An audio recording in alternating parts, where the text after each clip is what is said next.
BJP നേതാവ് S Nandu കൂടി ഈ ഘട്ടത്തിൽ നമുക്കൊപ്പം പ്രതികരിക്കാൻ തയ്യാറെടുക്കുകയാണ്. നന്ദു, ഈ വളരെ ഗൗരവമായൊരു വിഷയമാണ്. കാരണം ഈ ബംഗ്ലാദേശിക്ക് മദ്രസ പഠനത്തിന് സൗകര്യം ഒരുക്കിയിരിക്കുന്നു എന്ന നിലയിലേക്ക് വരെ കാര്യങ്ങൾ എത്തിയിരിക്കുന്നു. കഴിഞ്ഞ കുറേ ദിവസങ്ങളായി ജനം TV ഇതുമായി ബന്ധപ്പെട്ട് ധാരാളം വാർത്തകൾ ചെയ്യുന്നുണ്ട്.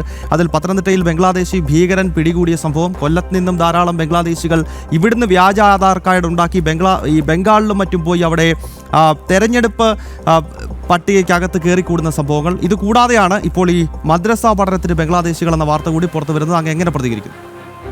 ആദ്യം തന്നെ ജനം ടിവിയുടെ ഇത്തരം കാര്യങ്ങൾ കണ്ടെത്തുന്നതിന് വേണ്ടിയിട്ടുള്ള ഒരു പ്രവർത്തനങ്ങൾക്ക് നേതൃത്വം കൊടുക്കുന്ന ജനം ടിവിക്ക് എല്ലാവിധമായിട്ടുള്ള അഭിനന്ദനങ്ങളും നേരുകയാണ്.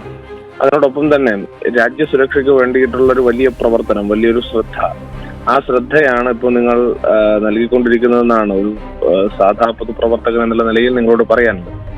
കേരളത്തിലും ഇന്ത്യയിലും കഴിഞ്ഞ കുറച്ച് നാളുകളായി നമ്മൾ ഒട്ടേറെ വളരെ പ്രതിസന്ധികളിലൂടെ ചർച്ച ചെയ്യുന്ന ഒരു വിഷയമാണ് ഇപ്പോൾ നിങ്ങൾ ഉയർത്തി പറയുന്ന ഈ ബംഗ്ലാദേശി ഇഷ്യൂ.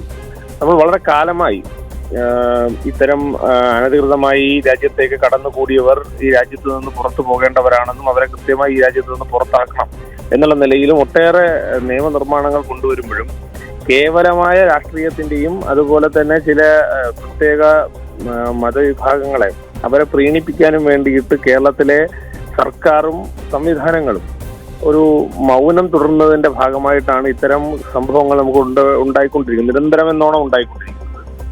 ഇപ്പോ ഈ വിഷയം നമ്മൾ നോക്കുന്ന സമയത്ത് ഇതുപോലെ എന്തൊക്കെയാണ് രാജ്യസുരക്ഷയുടെ ഭാഗമായി ഞെട്ടിക്കുന്ന പല വസ്തുതകളും ഇനിയും പുറത്തു വരാനുണ്ട് എന്നൊരു തോന്നൽ കേരളത്തിനകത്ത് നമുക്ക് ഉണ്ടാവുന്നതിന്റെ പ്രധാനപ്പെട്ട കാരണം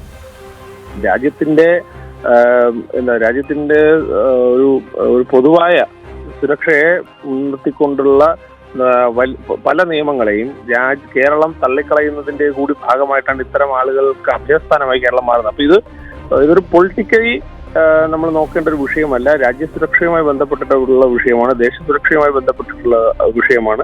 അതുകൊണ്ട് തന്നെ ഇതിനെ വളരെ ജെന്യുവിനായി തന്നെ ഇത്തരം വിഷയങ്ങളിൽ വളരെ ക്രിയാത്മകമായിട്ടുള്ള അന്വേഷണം നടന്ന് ഇത്തരം ആളുകളെ രാജ്യത്ത് നിന്ന് കൃത്യമായി, ഈ രാജ്യത്തിന്റെ പൗരന്മാരല്ലാത്തവർ ഈ രാജ്യത്ത് നിന്ന് കൃത്യമായി പുറത്താക്കുകയും അവർക്ക് എങ്ങനെയൊക്കെയാണോ സഹായങ്ങൾ കിട്ടിയത്, ആരൊക്കെയാണോ അത്തരത്തിലുള്ള സഹായങ്ങൾ കൊടുത്തത്, അവരെ കൃത്യമായി നിയമത്തിന്റെ മുന്നിലേക്ക് കൊണ്ടുവരേണ്ടതും ഈ രാജ്യത്തെ ഭരണകൂടത്തിന്റെ അല്ലെങ്കിൽ ഈ സംസ്ഥാനത്തെ ഭരണകൂടത്തിന്റെയും ആഭ്യന്തര വകുപ്പിന്റെയും കൂടി ഉത്തരവാദിത്തമാണ് എന്നുള്ളതാണ് ഈ വിഷയത്തിൽ എനിക്ക് പറയാനുള്ളത്.